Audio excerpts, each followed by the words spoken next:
वंदे मातरम साथियों। भारतीय अर्थव्यवस्था के सीरीज में आप सभी लोगों का स्वागत है। चैप्टर 7 के क्लास 8 में आज का हमारा क्लास इन सब टॉपिक पर होने वाला है। भारत में मुद्रास्फीति, इन्फ्लेशन इन इंडिया, बहुत ही हॉट टॉपिक है, हमेशा अखबारों में बना रहता है, एग्जाम के लिए भी बेहद ही महत्वपूर्ण टॉपिक है। इससे रिलेटेड होलसेल प्राइस इंडेक्स और कंज्यूमर प्राइस इंडेक्स को देखेंगे। रिलेटेड कुछ इंडेक्सेस और होंगे, उसको भी हम लोग यहाँ देख लेंगे। तो सबसे पहली बात तो भारत में मुद्रास्फीति, इन्फ्लेशन इन इंडिया। इन्फ्लेशन का मतलब क्या हुआ? इन्फ्लेशन का मतलब हुआ सामान्य अर्थों में महंगाई। वैसे हर एक तरह का महंगाई मुद्रास्फीति नहीं कहलाता है, इसके बारे में विस्तार पूर्वक हम लोग क्लास में चर्चा कर चुके हैं। मुद्रास्फीति के बहुपक्षीय प्रभावों के कारण वो प्रभावी वित्तीय प्रशासन के लिए मुद्रास्फीति की गणना आवश्यक है। क्यों आवश्यक है मुद्रास्फीति की गणना? क्योंकि इसका मल्टी डायमेंशनल इफेक्ट पड़ता है, लोगों पे भी इफेक्ट पड़ता है, आमजनों पे भी इफेक्ट पड़ता है, जो उत्पादक हैं यानी फैक्ट्रीज हैं, कंपनियां हैं, उन पे भी इफेक्ट पड़ता है, सरकारों पे भी पड़ता है। इसका राजनीतिक प्रभाव भी बहुत ज्यादा है। कई बार तो मुद्रास्फीति के कारण, महंगाई के कारण सरकारें गिर जाती हैं, ऐसा भी कई बार हुआ है। इसके अलावा अगर इसका इतना ज्यादा इम्पैक्ट है तो इसको ध्यान में रख करके, इसकी गणना कर करके प्रभावी वित्तीय प्रशासन मतलब फाइनेंशियल एडमिनिस्ट्रेशन इसके आंकड़ों के थ्रू किया जा सकता है। तो इस कारण से मुद्रास्फीति की गणना आवश्यक है। अब इसकी गणना करने के लिए दो सूचकांक हैं यानी दो इंडेक्सेस हैं। पहला सूचकांक है थोक मूल्य सूचकांक यानी होलसेल प्राइस इंडेक्स, दूसरा है उपभोक्ता मूल्य सूचकांक, कंज्यूमर प्राइस इंडेक्स। इसके बारे में विस्तार से हम आगे देखेंगे, लेकिन बेसिक बातें यही समझ लेते हैं ताकि दोनों में अंतर पता चल जाए। देखो, थोक मूल्य सूचकांक जैसे इसके नाम से स्पष्ट है कि ये थोक वस्तु का मतलब है कि रिटेल में कोई सामान जा रहा है, उसके पहले ही हम मूल्य सूचकांक को देखते हैं और महंगाई का आकलन यहां कर लेते हैं। और ये जो सूचकांक है ये मैक्रो लेवल पे यानी पूरे राष्ट्रीय स्तर पर नीतियां बनाने के लिए काम आती हैं। राष्ट्रीय स्तर पर यह पता चलता है कि क्या मतलब, चूंकि इसमें क्या किया जाता है कि जो भारी भारी वस्तुएं उसका ज्यादा वेटेज है। वैसे तो इसको 3 श्रेणियों में डिवाइड किया गया है, लेकिन भारी वस्तु और मैन्युफैक्चरर्ड जो प्रोडक्ट हैं उस पर ज्यादा इसमें फोकस किया जाता है। स्टील, सीमेंट, इस तरह की चीजों पे ज्यादा फोकस किया जाता है। इसीलिए पूरे राष्ट्रीय स्तर पर अर्थव्यवस्था की क्या स्थिति है वो थोक मूल्य सूचकांक से ज्यादा बेहतर तरीके से पता चल पाता है। ठीक है, जबकि उपभोक्ता मूल्य सूचकांक जैसे इसके नाम से स्पष्ट है, ये उपभोक्ताओं से संबंधित है, कंज्यूमर से संबंधित है। जैसा कि हमने पिछले क्लासेस में बात किया था, CPIC यानी कंज्यूमर प्राइस इंडेक्स कंबाइंड जो है, जिसमें अर्बन और रूरल दोनों आ जाएगा, आगे हम देखेंगे भी। इसी को हम लोग क्या कहते हैं? इसी को हेडलाइन इन्फ्लेशन कहते हैं। क्यों कहते हैं इन्फ्लेशन? तो ये भी है, इसको हेडलाइन क्यों नहीं कहा जा रहा है? इसको हेडलाइन क्यों कहा जा रहा है? हेडलाइन मतलब शीर्षक मुद्रास्फीति इसको कह सकते हैं, शीर्षक मुद्रास्फीति, क्योंकि ये आम जनों को ज्यादा प्रभावित करता है, इसीलिए इसके बारे में सरकार ज्यादा सचेत रहती है, इसीलिए इसको हेडलाइन इन्फ्लेशन घोषित किया गया है या माना जाता है। इन दोनों में अंतर को यहां हम लोग देख लेते हैं। जैसे कि होलसेल प्राइस इंडेक्स को आप देख सकते हैं कि जो फार्म है, जो कंपनियां हैं, फैक्ट्री हैं, फैक्ट्री से होलसेल डिपोट तक जो आ रहा है, यानी यहां इस लेवल पे जो महंगाई में वृद्धि हो रही है, जो इन्फ्लेशन बढ़ रहा है या घट रहा है, जो कुछ भी हो रहा है, वो WPI के क्षेत्र के अंतर्गत आ जाएगा। जबकि रिटेल शॉप से लेकर कंज्यूमर तक जो जा रहा है, यानी सामान आप लाने के लिए जाते हैं, कंज्यूमर उसको लेता है, ठीक है, आप कंज्यूमर के रूप में लेते हैं, तो यहां जो महंगाई हो रही है उसको CPI कहा जाता है। यानी कि ये CPI जो है ये कंज्यूमर के लिहाज से बड़ा महत्वपूर्ण है। वैसे WPI इसका भी आंकड़ा कहीं ना कहीं कंज्यूमर को प्रभावित तो करता है, लेकिन डायरेक्टली ये प्रभावित करता है। अब थोक मूल्य सूचकांक को विस्तार से फिर से एक बार देखते हैं। एक बात और आप ध्यान में रखना कि दोनों तरह का जो इंडेक्सेस है, यानी कि होलसेल प्राइस इंडेक्स और कंज्यूमर प्राइस इंडेक्स, दोनों का माप जो है पॉइंट टू पॉइंट पद्धति पे किया जाता है, पॉइंट टू पॉइंट मेथड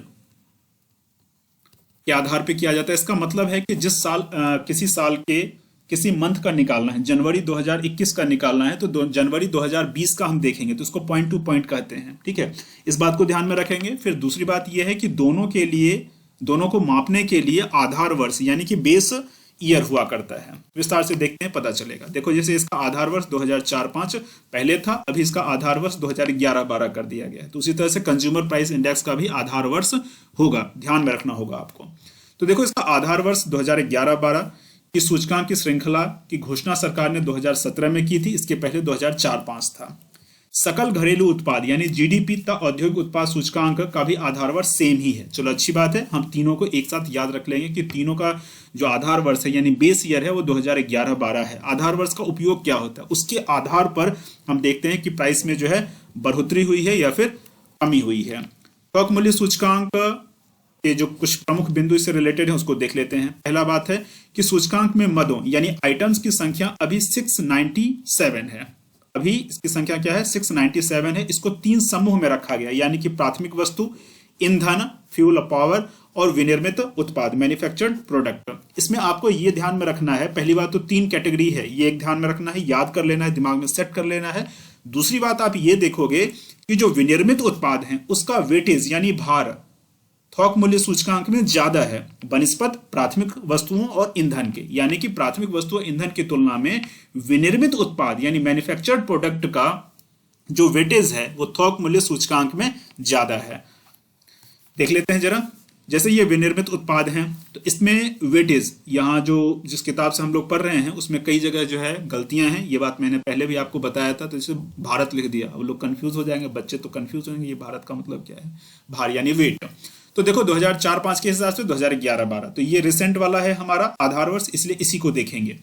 तो विनिर्मित उत्पादों का जो वेटेज है, भार है 100 में वो 64 है, यानी कि 64% है, जबकि प्राथमिक वस्तुओं का इतना है और ईंधन और ऊर्जा का इतना है। ये पहला हो गया, ये दूसरा हो गया, ये तीसरा हो गया वेटेज के हिसाब से। ये सीक्वेंस भी आप ध्यान में रखना, क्यों, क्योंकि ये लगभग फिक्स ही है जब तक इसका आधार वर्ष वगैरह चेंज ना हो जाए।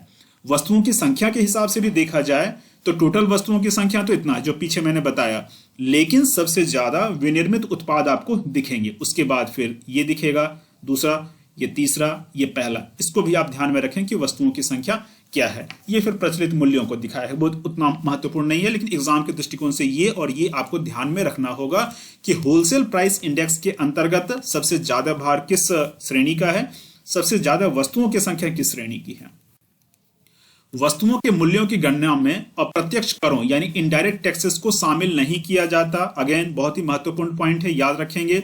इस प्रकार यह सूचकांक अंतरराष्ट्रीय तौर पर अवधारणात्मक रूप से यानी कॉन्सेप्चुअल दृष्टिकोण से उत्पादक मूल्य सूचकांक प्रोड्यूसर प्राइस इंडेक्स यानी पीपीआई के समान हो गया। अंतरराष्ट्रीय स्तर पे ये वाला एक इंडेक्स चलता है, भारत में भी इस इंडेक्स के लिए कार्य किया जा रहा है, अभी वैसे हुआ नहीं है, लेकिन ये लगभग जो है WPI के समान ही है या WPI PPI के समान है। इस बात को याद रखेंगे तो ये एक फैक्चुअल इंफॉर्मेशन आपके लिए पीटी के लिए महत्वपूर्ण हो गया।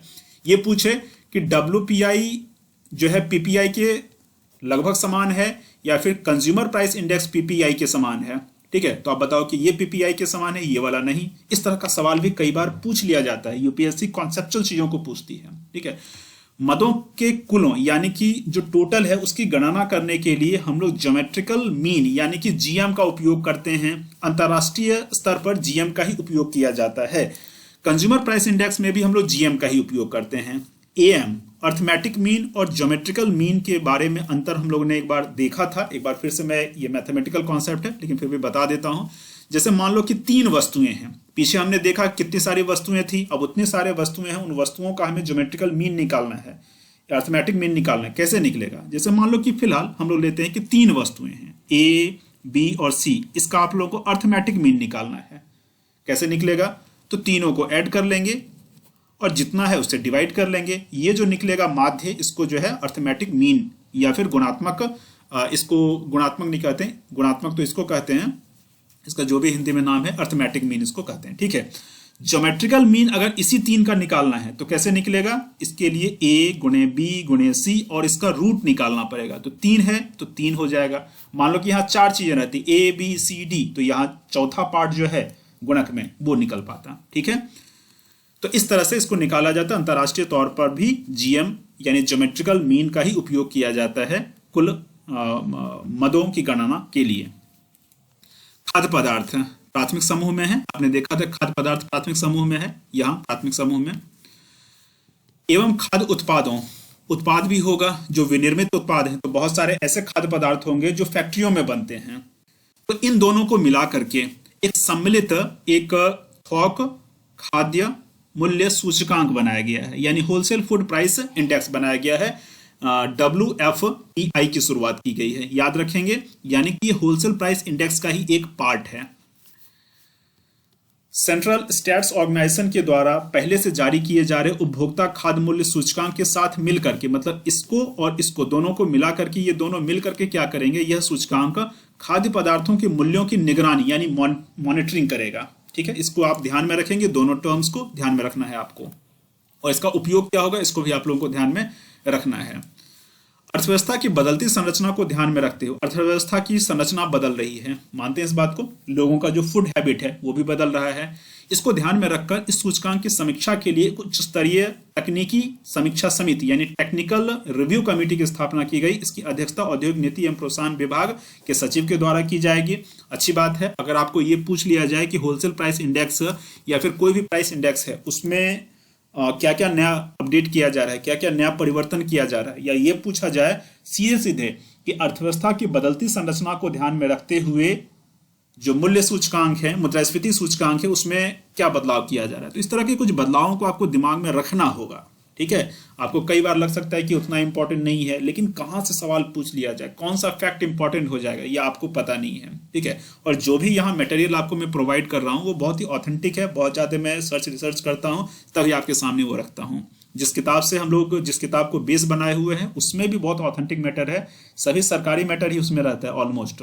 ठीक है, आर्थिक समीक्षा और इस तरह की चीज़ों को कंपाइल करके एक तरह से बनाया गया है। उसमें भी कुछ त्रुटियां रह जाए तो उसको हटा करके समराइज करके आपके सामने प्रस्तुत करता हूं। तो एक एक चीज़ को ध्यान से देखिएगा, इसका जरूरी नहीं कि आप शॉर्ट नोट बनाएं, लेकिन याद करने के लिए बना सकते हैं। ठीक है, लेकिन जितनी भी चीज़ें सब जरूरी हैं। चलिए आगे बढ़ते हैं। 2019 में सरकार के द्वारा रमेश चंद्र, ये हैं रमेश चंद्र जी, नीति आयोग के सदस्य थे, की अध्यक्षता में एक कार्यदल वर्किंग ग्रुप का भी गठन किया गया है। इस वर्किंग ग्रुप का कार्य क्या होगा वो अगले स्लाइड में देखते हैं। इस वर्किंग ग्रुप का कार्य होगा कि होलसेल प्राइस इंडेक्स से जुड़े मुद्दों की समीक्षा का दायित्व। क्या क्या समीक्षा होगा, तो एक ये है कि वर्तमान का जो आधार वर्ष है 2011-12, ठीक है, ये आधार वर्ष है, ध्यान रखना, कंफ्यूज नहीं होना है। ये जो आधार वर्ष है इसमें संशोधन करना। ठीक है, क्योंकि आधार वर्ष जब संशोधित होगा तो वर्तमान के अनुसार वो ज्यादा सामंजस्य बैठा पाएगा। उत्पाद टोकरे यानी कि जो भी बास्केट में आप जिन वस्तुओं को लेते हो उसकी समीक्षा करना, कुछ चीजों को हटाना, कुछ चीजों को शामिल करना। मूल्य संबंधी आंकड़ों के एकत्रीकरण की विधि यानी विशेषकर विनिर्मित उत्पादों के मूल्यों की समीक्षा करना। ठीक है, एकत्रण की विधि जो है, जो विनिर्मित उत्पाद खास करके हैं उसके एकत्रण की विधि, किन किन वस्तुओं को कैसे कैसे हम ले रहे हैं उसमें संशोधन कुछ करना। होलसेल प्राइस इंडेक्स की जगह पर एक उत्पादक मूल्य सूचकांक यानी पीपीआई, जो पीछे हम लोग ने बात किया था, जो अंतर्राष्ट्रीय तौर पर ज्यादा स्वीकृत अवधारणा है, उस पर कैसे हस्तांतरित किया जाए, यानी कि भविष्य में डब्ल्यूपीआई के जगह पर आपको पीपीआई देखने को मिलेगा। ठीक है, तो इसके लिए भी ये रमेश चंद्र की जो कमेटी है वो ध्यान देगी या इसके लिए एक रोड मैप बनाएगी। अब हम आते हैं दूसरे कॉन्सेप्ट पे। हमारा दूसरा कॉन्सेप्ट है उपभोक्ता मूल्य सूचकांक, कंज्यूमर प्राइस इंडेक्स, सीपीआई। इसी को हेडलाइन प्राइस इंडेक्स भी कहते हैं। मतलब हेडलाइन वाला सीपीआईसी हो जाएगा, कोई बात नहीं, लेकिन इसी से रिलेटेड तो है ही। क्यों? क्योंकि ये लोगों के लिए बड़ा महत्वपूर्ण है, सामान्य लोगों को ये ज्यादा प्रभावित करता है। तो देखिए, देश में उपभोक्ताओं की सामाजिक आर्थिक भिन्नताओं को ध्यान में रख करके भारत में 4 उपभोक्ता मूल्य सूचकांक का अभी उपयोग कर रहा है। ठीक है, भारत अभी जो है 4 उपभोक्ता मूल्य सूचकांक का उपयोग अभी तक कर रहा था। 2011-12 में उपभोक्ता मूल्य सूचकांक को उपयोग में लाने की दिशा में कदम बढ़ाते हुए एक मतलब उपभोक्ता मूल्य सूचकांक एक संपूर्णता से अभी तक जो है 4 उपभोक्ता मूल्य सूचकांक का उपयोग किया जा रहा था। क्यों किया जा रहा था? क्योंकि उपभोक्ता, मैं भी हूं उपभोक्ता, आप भी हो, कोई और सामान्य व्यक्ति है वो भी होगा, कोई अमीर व्यक्ति है वो भी होगा। ठीक है, तो भारत में उपभोक्ताओं की अलग अलग श्रेणी है, जिनके खरीद की आदत भी अलग अलग है और जिन पर महंगाई अगर होता है या फिर मुद्रास्फीति अगर होती है तो मुद्रास्फीति का इंपैक्ट भी सब पे अलग अलग पड़ेगा। किसानों पे अलग पड़ेगा, मजदूरों पे अलग पड़ सकता है, औद्योगिक मजदूरों पे अलग पड़ेगा, कृषि मजदूरों पे फिर अलग पड़ेगा। ठीक है, इस तरह से जो है ग्रामीण लोगों पे अलग पड़ेगा, शहरी लोगों पे अलग पड़ेगा। तो महंगाई का इंपैक्ट अलग अलग वर्गों पे अलग अलग चूंकि पड़ता है, इसीलिए भारत में पहले जो है उपभोक्ता मूल्य सूचकांक के रूप में 4 सूचकांक थे, फिर 2 जो है आगे आगे, तो कुल मिलाकर भी हम ये कह सकते हैं कि 6 उपभोक्ता मूल्य सूचकांक आपको देखने को मिलेंगे। तो 2011-12 में उपभोक्ता मूल्य सूचकांक को उपयोग में लाने की दिशा में सीपीआई रूरल और सीपीआई अर्बन किया गया और उसके आधार पर सीपीआई कंबाइन कर दिया गया। कंबाइन मतलब रूरल और अर्बन दोनों को कंबाइन कर दिया गया। ठीक है, तो ये वाला आंकड़ा जो यही शीर्ष मुद्रास्फीति या फिर हेडलाइन इन्फ्लेशन कहलाता है। वर्तमान में सीएसओ के द्वारा नए और पुराने दोनों तरह के सूचकांकों का आंकड़ा जारी किया जाता है। यानी कि जो चार हैं, जो पुराने वाले चार हैं, कौन कौन है वो आगे हम देखेंगे, उसका आंकड़ा, और साथ ही साथ ये सब जो है रूरल और अर्बन वाला, उसके आधार पे जो कंबाइंड बनता है, इन सब के आंकड़े जारी किए जाते हैं। तो सभी रिलेवेंट है एग्जाम के लिए भी। तो पुराने वाले जो थे उसमें पहला है सीपीआई IW यानी कि industrial workers, consumer price index for industrial workers, यानी औद्योगिक कामगार या फिर मजदूर। तो औद्योगिक कामगार के उपभोक्ता मूल्य सूचकांक का संकलन कौन करता है? तो श्रम ब्यूरो के द्वारा। बहुत इंपॉर्टेंट है, इस तरह की चीजों से सवाल बन जाया करता है, खास करके अगर वो चीज चर्चा में हो, अखबारों में आ रहा हो। ठीक है, इस तरह की चीजें मान लो कि एग्जाम के 3-4 महीने पहले, जैसे अभी का जो टाइम है, इसमें मान लो कि किसी कारण से न्यूज में आ गया तो एग्जाम में पूछ लिया जाता है। ठीक है, लेकिन अखबारों में जब आता है कोई चीज तो आपको तुरंत वो बात समझ में नहीं आ पाती है। क्यों? क्योंकि आपने विस्तार से नहीं पढ़ा है। फिर कहते हैं कि पता नहीं, मैंने पढ़ा तो था लेकिन एग्जाम में हो नहीं पा रहा है। तो स्टैटिक सेक्शन के साथ साथ करंट सेक्शन दोनों को बहुत अच्छे से सामंजस्य से बैठा के जो तैयारी करेंगे, तभी आपका जो है पीटी जैसा एक टफेस्ट जो एक सेक्शन है या स्टेप है, वो आपका पार हो पाएगा। ठीक है, तो इसके द्वारा मासिक आधार पर तैयार किया जाता है। इसके अंतर्गत कुछ नियत वस्तुओं व सेवाओं की मुद्रास्फीति की माप की जाती है। तो देखो, वस्तुओं और सेवाओं दोनों का मासिक आधार पे श्रम ब्यूरो के द्वारा, तो इतने फैक्ट हमारे पास आ गए। इसका आधार वर्ष जो है 2016 है। इस बात को ध्यान में आपको रखना पड़ेगा। पहले 2001 था, अभी 2016 है, तो यहाँ कंफ्यूज कर सकते हैं, यहाँ याद आपको रखना होगा। इस सूचकांक का प्रयोग क्या है या फिर इसका महत्व क्या है? तो देखो, केंद्र व राज्य सरकारों के कामगारों का वेतन तय करना। जो इंडस्ट्रियल वर्कर्स हैं, अब उनका वेतन कैसे तय करेंगे? जब पता चलेगा कि इनको प्रभावित करने वाले क्षेत्रों में किस तरह से महंगाई बढ़ रही है, तो फिर इनके वेतन को उस अनुसार तय किया जाएगा या वेतन में संशोधन किया जाएगा। महंगाई भत्ता इनको दिया जा सकता है। इसके अंतर्गत इंडस्ट्रियल वर्कर वाला जो सीपीआई है, इसके अंतर्गत 7 क्षेत्र आते हैं, 7 औद्योगिक क्षेत्र आते हैं। फैक्ट्री, खदान, पौधारोपण क्षेत्र, रेलवे, लोक मोटर परिवहन। लोक मोटर परिवहन का मतलब क्या हुआ? लोक मोटर परिवहन का मतलब है कि जो परिवहन साधन हैं, बस वगैरह, जो सरकारी क्षेत्र के हो जाएंगे। विद्युत उत्पादन और वितरण वाला क्षेत्र, इसके अलावा जो है पत्तन मतलब पोर्ट और डॉक्स, दोनों इसमें हो जाएंगे। इस बात को ध्यान में रखना, हिंदी में स्पष्ट नहीं लिखा हुआ है। पोर्ट्स एंड डॉक्स, डॉक्स का मतलब है कि जहां जो पानी वाले जहाज हैं, जहाजरानी, वो सब जहां निर्मित होता है या जहां खड़ा किया जाता है। जैसे हवाई जहाज पोर्ट पे किया जाता है, डॉक्स, तो उसी तरह से पानी वाला जहाज। ठीक है, विद्युत उत्पादन और वितरण। तो इस तरह से 7 औद्योगिक क्षेत्र इसके अंतर्गत आ जाते हैं। दूसरा आते हैं तो CPI for urban non manual employees. Non manual मतलब जो शारीरिक श्रम करने वाले नहीं हैं, शहरी हैं लेकिन शारीरिक श्रम करने वाले नहीं जो लोग हैं, तो उनके लिए सीपीआई। आधार वर्ष इसका देख सकते हैं, इतना कमोडिटी इसमें है, यानी कि मद है, यानी वस्तु है। मासिक आधार पर इसका भी तय किया जाता है। इसका प्रयोग भारत में संचालन कर रही विदेशी कंपनियों, विशेषकर इसका प्रयोग जो है विदेशी कंपनियों, जैसे मान लो कि एयरलाइंस, कम्युनिकेशन, बैंकिंग, इंश्योरेंस, दूतावास और अन्य वित्तीय सेवाओं के कर्मचारियों के महंगाई भत्ते को निर्धारित करने के लिए किया जाता है। ठीक है, महंगाई भत्ते के लिए। ठीक है, यानी कि DA, डेयरनेस अलाउंस इसको कहते हैं।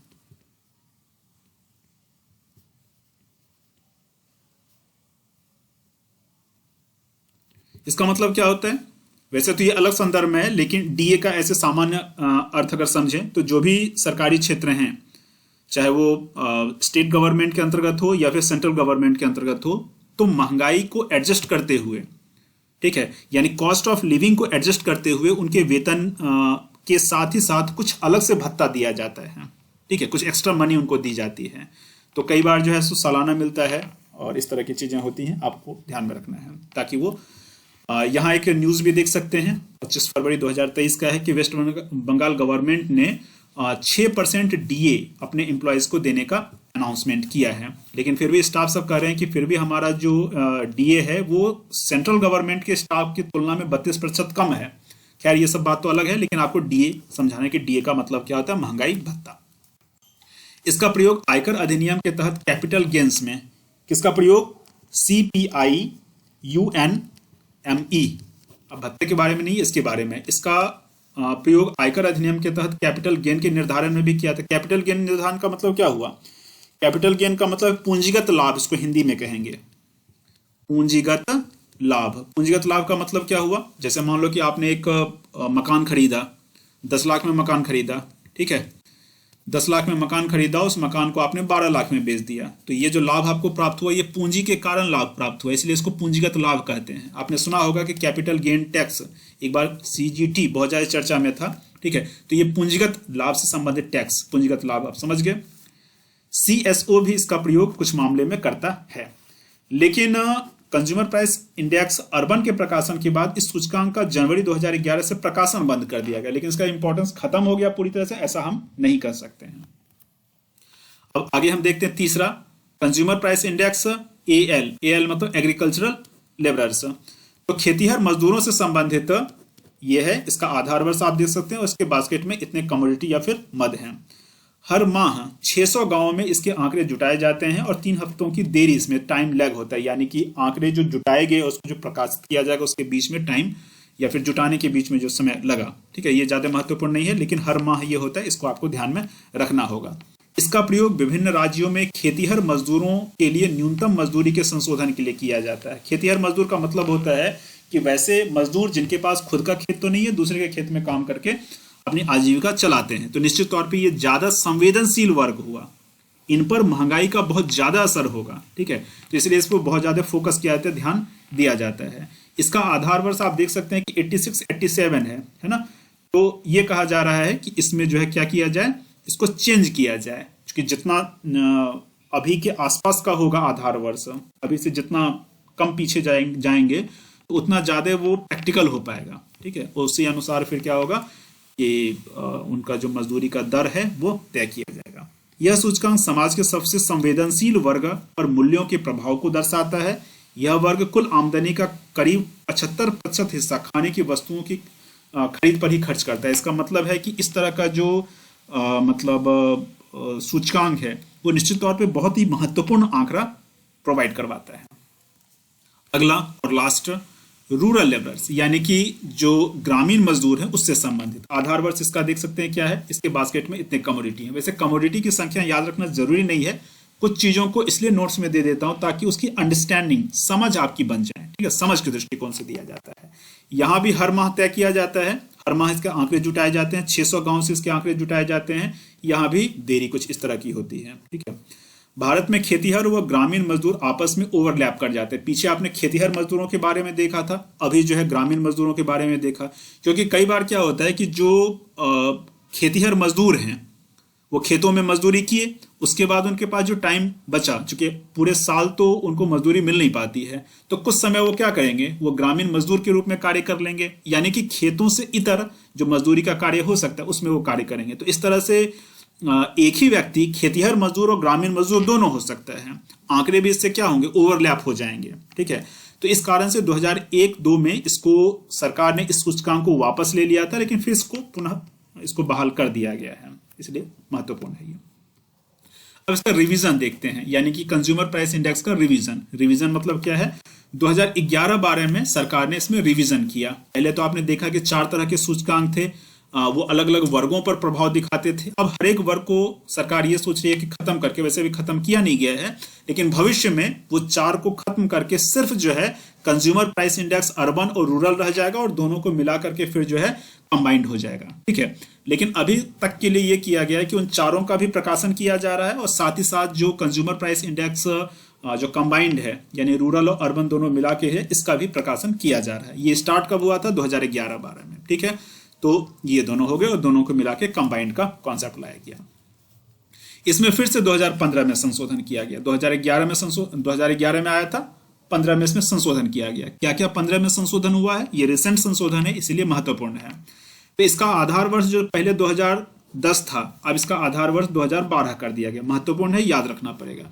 2010 बराबर 100, इसका मतलब क्या हुआ, 2012 बराबर 100, इसका मतलब क्या हुआ, जो आधार वर्ष होता है वहां चीजों को 100 माना जाता है, ठीक है। तब ना हम निकालेंगे। मान लो कि हमने कहा कि 5% की वृद्धि हो गई थोड़ी देर के लिए, 5% की, तो 2012 में अगर कोई चीज 100 था तब तो उसमें कहेंगे कि 5% वृद्धि का मतलब है कि अब वो 105 हो गया। ठीक है, क्योंकि प्रतिशत जो है वो 100 के आधार पे ही निकाला जाता है, इसीलिए आधार वर्ष बराबर 100 लिखने की बात है। ठीक है, ये हर एक जगह लिख सकते थे। पीछे भी जो आपने देखा था, कहीं भी आपने जो देखा, सपोज करो कि यहाँ आधार वर्ष इसका ये है, तो ये लिख सकते हैं कि 1983 बराबर 100, क्योंकि यहाँ जो है आंकड़े क्या होंगे, 100 होंगे, और इसी के आधार पर प्रतिशत का निकाल लिया जाएगा। सामग्रियों की टोकरी व उसका भार चित्र तैयार किया गया, जिसमें संशोधित मिश्रित व संदर्भ अवधि यानी कि इस मेथड का इस्तेमाल किया गया। कंज्यूमर प्राइस इंडेक्स सी के लिए इस मेथड का इस्तेमाल किया गया, याद रखना होगा क्योंकि यही हेडलाइन है, इसलिए ज्यादा महत्वपूर्ण है। ठीक है, यानी modified mix reference period. Mixed reference period का मतलब हुआ कि जो अवधि है वो एक ही नहीं रखी जाएगी। ठीक है, अवधि में अंतर हो जाएगा अलग अलग वस्तुओं के संदर्भ में। यह आंकड़े उपभोक्ता व्यय सर्वेक्षण यानी CES 2011-12 द्वारा राष्ट्रीय निदेशक सर्वेक्षण की 68वीं बैठक के पश्चात तैयार किया गया था। ये जो भी आंकड़े वगैरह हैं उतना महत्वपूर्ण नहीं है, लेकिन जो संस्थाओं का नाम है वो आपको ध्यान में रखना होगा, ये वाला सब। ठीक है, ये जो मिक्स पीरियड वाला मामला है ये ध्यान में रखना है, अगले स्लाइड में इसका स्पष्टीकरण संभव होगा। ऐसा अंतर्राष्ट्रीय प्रचलनों के अनुरूप साम्यता स्थापित करने के लिए किया गया था। अंतर्राष्ट्रीय स्तर पर अधिकांश सामग्रियों के लिए कहीं छोटी संदर्भ अवधि, वही जो मैंने कहा कि यहाँ जो है मिक्स्ड रेफरेंस पीरियड है, इतनी सारी वस्तुएं हैं, सभी वस्तुओं का एक ही टाइम में नहीं देखा जाता है कि भाई एक महीने में ही कितना जो है मूल्य में वृद्धि हुई। कुछ वस्तुओं के लिए टाइम अलग होगा, कुछ वस्तुओं के लिए टाइम अलग होगा। अंतर्राष्ट्रीय स्तर पर भी ऐसा होता है कि खाद्य सामग्रियों के लिए छोटी संदर्भ अवधि ली जाती है। क्यों? क्योंकि खाद्य सामग्री छोटी अवधि में उसमें जो मूल्य में वृद्धि है वो हो सकती है और उसका इम्पैक्ट भी ज्यादा होगा। ठीक है, इसीलिए खाद्य सामग्रियों के लिए छोटी संदर्भ अवधि और विरल उपभोग वस्तु जिसका उपयोग ज्यादा नहीं किया जाता उसमें लंबी संदर्भ अवधि रखने का प्रचलन है। ठीक है, आप कहो कि सबके लिए छोटी छोटी संदर्भ अवधि क्यों नहीं रख रहे हैं, तो देखो छोटी संदर्भ अवधि रखने से उसके कैलकुलेशन में बड़ी समस्या आ जाएगी, थोड़ा वस्तु तो है नहीं, तो इसीलिए जो ज्यादा उपयोग नहीं होता है उसका तो लंबा लंबा संदर्भ अवधि रखा जाएगा, लेकिन जो खाद्य सामग्री है जिसका इंपैक्ट ज्यादा पड़ने वाला है उसके लिए संदर्भ अवधि जो है थोड़ी छोटी रखी जाती है। CPI की पुरानी श्रृंखला के भार चित्र एक समान संदर्भ अवधि पर आधारित थे। पहली की वाली जो श्रृंखला थी उसके लिए यूनिफॉर्म रेफरेंस पीरियड था, लेकिन अभी कौन सा हो गया है, अभी आपने देखा कि इसके लिए ये वाला हो गया है MMRP, अभी अब हो गया है MMRP। ठीक है, प्रारंभिक सूचकांकों की गणना ज्यामितीय मान का उपयोग कर की जा रही है जो अंतरराष्ट्रीय प्रचलन के अनुरूप है। देख लिए थे हम लोग ये इससे रिलेटेड GM से रिलेटेड कॉन्सेप्ट। ज्यामितीय मान का लाभ यह है कि यह आत्मूल्यांकित मूल्यों क्या है, आत्मूल्यांकित मूल्यों, हिंदी कई बार ऐसा देता है कि उसको पढ़ना और उसको एग्जैक्टली उसी को समझना ये किसी संस्कृत के विद्वान के लिए भी संभव नहीं है, क्योंकि जो रेफरेंस रहता है, जिस संदर्भ में वो बात लिखी गई है वो निकल नहीं पाता है। ठीक है, इसीलिए मैं हर चीज का अंग्रेजी लिख दिया करता हूं, जो भी इस तरह के टर्मिनोलॉजी हैं से कम प्रभावित होता है। ठीक है, GM का ये फायदा है कि ये एक्सट्रीम वैल्यू से कम प्रभावित होता है, मतलब सबको लगभग समान कर देता है और सूचकांकों के व्यापक उतार चढ़ाव को भी नियंत्रित करता है। ठीक है, आज का क्लास इतना ही। मैं उम्मीद करता हूं कि आज के क्लास में जितनी भी चीजों पे हम लोगों ने बात की वो आपको समझ में आया होगा। Vande Mataram IAS Telegram channel है, जरूर इसको ज्वाइन कर लें।